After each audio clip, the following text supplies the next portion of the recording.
জেলা শাসকদের করা হুঁশিয়ারি নির্বাচন কমিশনের। পালাতে পারবেন না জেলা শাসকরা, হুঁশিয়ারি কমিশনের। গাফিলতি যদি ধরা পড়লে ইআরও ডিএমদের বিরুদ্ধে ব্যবস্থা। বৈঠকে করা হুঁশিয়ারি মুখ্য নির্বাচন কমিশনারের। আসুন আরো বিস্তারিত জানি কি নির্দেশ, কি হুঁশিয়ারি দেওয়া হয়েছে। সোমরাজ রয়েছেন সঙ্গে। সোমরাজ,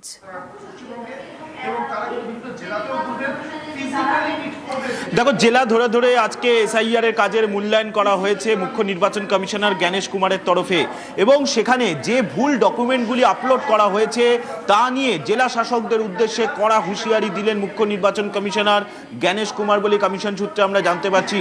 এবং সেখানে বিশেষ করে দক্ষিণ 24 পরগনার জেলা শাসকের কাজ নিয়ে কার্যত ক্ষোভ প্রকাশ করেন মুখ্য নির্বাচন কমিশনার জ্ঞানেশ কুমার, এবং তিনি দক্ষিণ 24 পরগনা জেলা শাসককে উদ্দেশ্য করে বলেন যে আপনার জেলায় খুবই খারাপ কাজ হচ্ছে।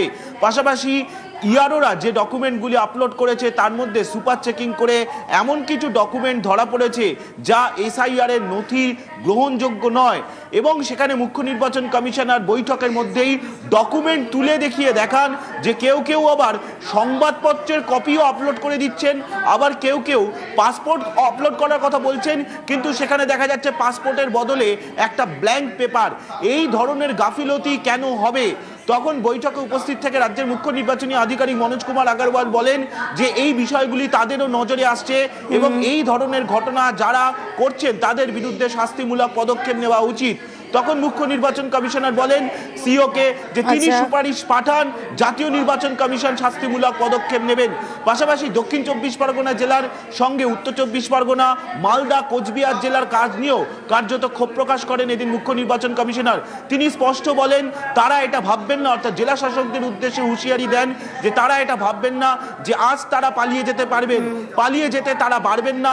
আজ না হলেও 2 বছর বাদেও জাতীয় নির্বাচন কমিশন তাদের বিরুদ্ধে শাস্তিমূলক পদক্ষেপ নিতে পারে।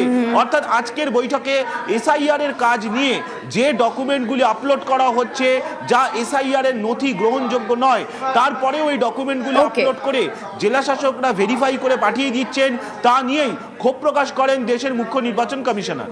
বেশ।